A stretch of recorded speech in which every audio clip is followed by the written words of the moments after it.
معزز سامعین کرام، آپ سن رہے ہیں سید سبط حسن کی کتاب موسیٰ سے مارکس تک۔ پیش خدمت ہے اس کتاب کا 8واں باب، بیکن کی مادیت اور خیالی سوشلزم۔ میں ہوں آپ کے ساتھ فیصل سعید زرغاب۔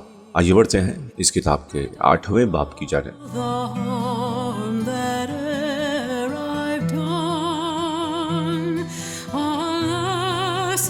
بیکن کی مادیت اور خیالی سوشلزم۔ کائنات کے وجود بذات کے اقرار کو مادیت کہتے ہیں۔ فلسفہ مادیت کی روح سے سورج، چاند، زمین، دریا، پہاڑ اور سمندر، پیڑ پودے اور جانور، غرض یہ کہ عالم کی جملہ اشیاء خارج میں موجود ہیں، ہمارے تخیل کی پیداوار نہیں۔ یہ چیزیں انسان سے لاکھوں برس پہلے بھی موجود تھیں، لہٰذا جو مؤخر ہو وہ مقدم کا سبب نہیں بن سکتا۔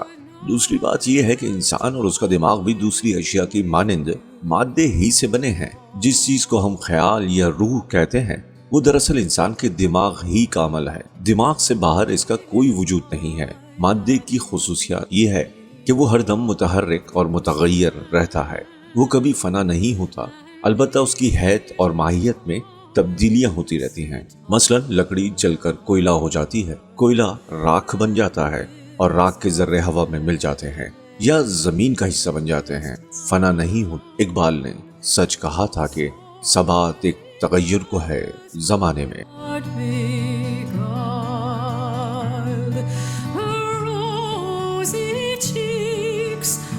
تصوریت یعنی آئیڈیالزم مادیت کی عین ضد ہے۔ تصوریت کی روح سے خیال یا روح مقدم ہے اور کائنات انسان کے ذہن کی تخلیق یا ہمارے خیالات کا پرتو ہے۔ بقول غالب عالم تمام حلقہ دام خیال ہے۔ مادیت کا تصور اتنا ہی پرانا ہے جتنا انسان کا شعور، چنانچہ قدیم انسان کائنات کی ہر شے کو اپنی طرح فعال اور باارادہ حقیقت سمجھتا تھا۔ سب سے پرانا مادی فلسفہ دیہوادی یا عصروادی یا تنترک فلسفہ ہے، جو آریوں کی آمد سے پیشتر وادی سندھ میں رائج تھا۔ آریوں کی مقدس کتاب رگ وید کے بعض اشلوکوں میں بھی مادیت کی جھلک ملتی ہے۔ اس کے علاوہ گوتم بدھ اور چارواک وغیرہ کی تعلیمات کی اساس بھی مادیت ہی ہے، بلکہ بعض عالموں کا تو کہنا ہے کہ مادیت کا فلسفہ یونانیوں نے ہندوستان ہی سے سیکھا تھا۔